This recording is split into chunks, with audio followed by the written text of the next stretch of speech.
नमस्कार दोस्तों, we knowledge electrical में आप सभी का स्वागत है। टेक्निकल हेल्प पर दोस्तों एडमिट कार्ड जारी हो चुके हैं और 2 नवंबर को आप सभी का एग्ज़ाम होना है।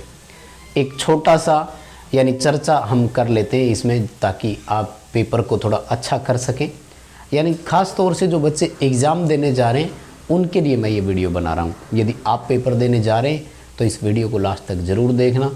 आई होप कि आपको थोड़ी सी एनर्जी मिलेगी और पेपर आपका बहुत अच्छा होगा। वैसे हमारी शुभकामनाएं तो आपके साथ है। आप में क्या अलग है औरों से, वो भी मैं आपको इस वीडियो में बताने वाला हूं। सो कंप्लीट लास्ट तक वीडियो देखना, एनर्जी अपनी बनाए रखना परसों एग्ज़ाम तक, यानी जो आपका 2 नवंबर को पेपर होना है वहाँ तक, है ना। एडमिट कार्ड डाउनलोड कर लिया होगा, फिर भी एक बार और बता दूं मोटा मोटी आपको। 2 नवंबर 2022 को, है ना, टेक्निकल हेल्पर 3rd मेन का री एग्ज़ाम हो रहा है, ठीक है। और कुछ एक डाउट बच्चों के और भी है कि आंसर की जारी होगी कि नहीं, नॉर्मलाइजेशन से होगा कि नहीं, इस पर भी थोड़ी सी हम इस दौरान ही बात कर लेंगे तो आप समझ जाएंगे। जो पेपर का टाइम है वो 12 बजे से लेकर 2 बजे तक का टाइम है। ये 2 घंटे आपको मिलेंगे, सबको पता होगा शायद। 120 मिनट और 150 क्वेश्चन रहेंगे, है ना, ध्यान में है, भूले तो नहीं हो। 50 सेकंड में आपको एक क्वेश्चन करना पड़ेगा। कोई बात नहीं, आई होप कि आपने प्रैक्टिस बनाई होगी अपनी इस टाइम में क्वेश्चन पेपर को हल करने का, तो वो थोड़ा सा ध्यान में रखना। बात जो ज़रूरी है वो क्या है कि जो आपकी एंट्री है ना, वो सुबह 10 बजे से स्टार्ट होगी और 11 बजे तक ही रहेगी। 1 घंटा आपके पास है।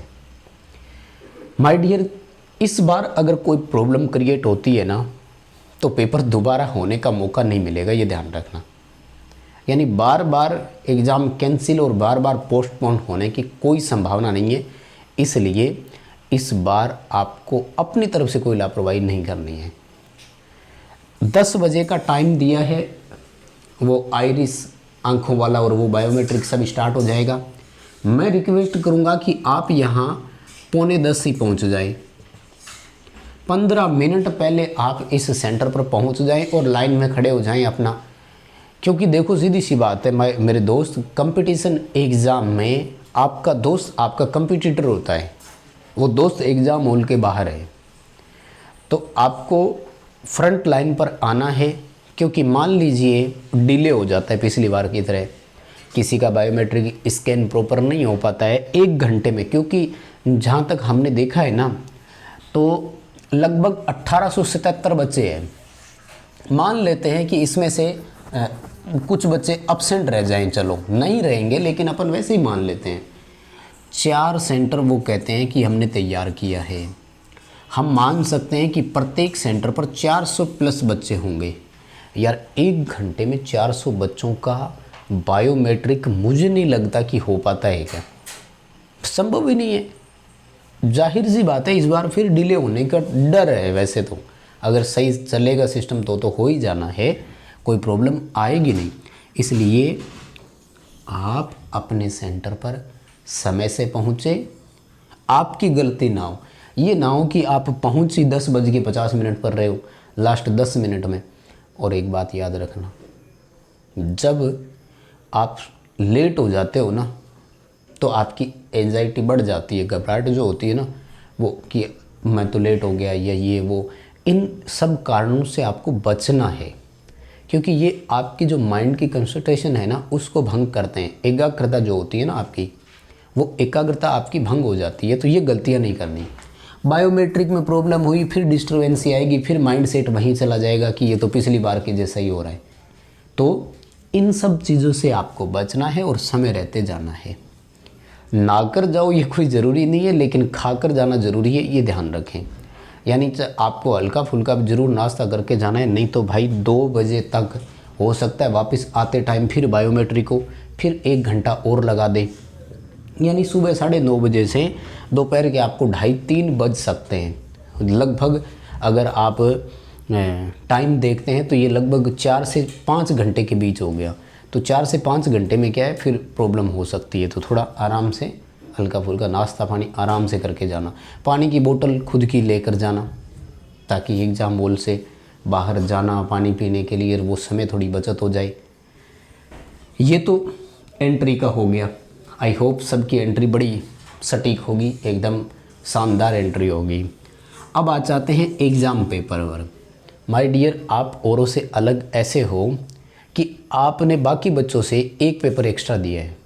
एक पेपर एक्स्ट्रा देने का मतलब है कि जो 27 अगस्त को हमारा मेंस का पेपर हुआ था ना, वो आप सबके पास 150 क्वेश्चन के रूप में पहुंच चुका था। और मैं उम्मीद करता हूं आपने उस पूरे पेपर को पढ़ा होगा, पढ़ना चाहिए था। नहीं पढ़ा तो अभी भी आपके पास लगभग 36 घंटे का समय है, अभी भी पढ़ाई कीजिए। वो पूरे 150 क्वेश्चन आप पढ़कर ज़रूर जाइए, क्योंकि मुझे लगता है रिलेटेड क्वेश्चन देखने को मिलेंगे।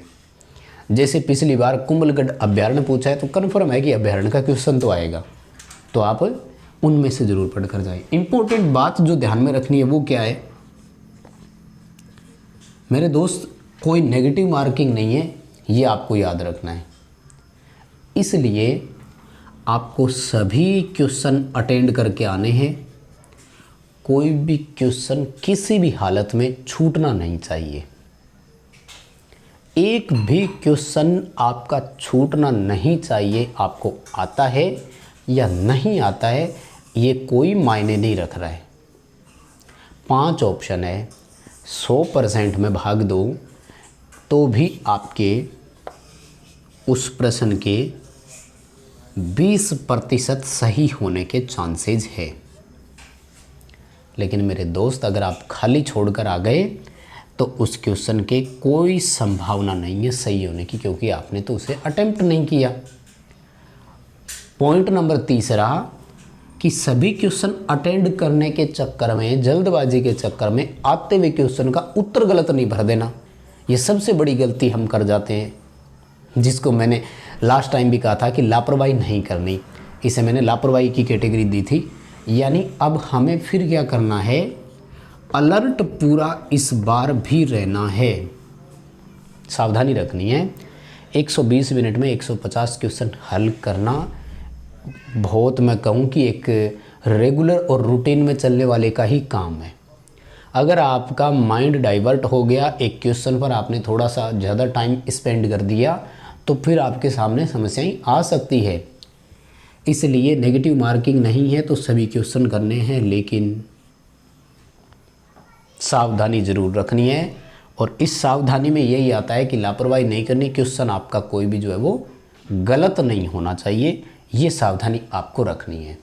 और देखो, एग्ज़ाम का आप पर कोई प्रेशर नहीं होना चाहिए, क्योंकि आपने प्री का एग्ज़ाम दिया, 27 अगस्त मेन का एग्ज़ाम आपने दिया और अब फिर एग्ज़ाम पेपर आप देने जा रहे हो।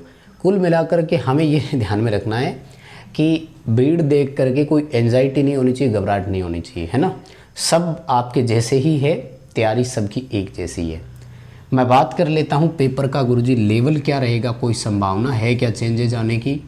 तो देखो, पेपर लेवल मुझे लगता है सेम ही रहेगा। आपने प्री एग्ज़ाम के लगभग 14 पेपर देखे थे, लगभग उसी लेवल का आपका मेंस का था। अब आपने 14 वो और एक मेंस का, यानी लगभग 15 पेपर आपने देख लिए, तो वही लेवल रहने वाला है। कोई एक्स्ट्रा एफर्ट लगाने की ज़रूरत नहीं है। बस जो आपकी तैयारी है ना, उसको थोड़ा सही से यूटिलाइज़ करना सीख लो। उसको थोड़ा सा इस तरह से यूटिलाइज़ करो कि वहाँ आप परफॉर्मेंस बेटर कर पाओ। एक ये ध्यान रखना कि कई दफ़ा क्वेश्चन एक दूसरे से इंटरकनेक्टेड आते हैं, तो आप एक क्वेश्चन को पढ़ोगे, 2 क्वेश्चन आपके अपने आप भी हो सकते हैं। खैर, ये लक पर डिपेंड करता है। तो आराम से पेपर करना और मेरी शुभकामनाएं आप सभी के साथ है। ऑल द बेस्ट आप सभी को। और जैसे ही पेपर हो जाए तो बाहर आते ही मुझे सबसे पहले ज़रूर आप व्हाट्सएप पर क्वेश्चन सेंड करना, कौन कौन से क्वेश्चन आए, पेपर कैसा रहा, आपने लेवल को कैसे परखा, ये सब चीज़ें मुझे व्हाट्सएप पर ज़रूर बताइए। बहुत बहुत धन्यवाद सभी को।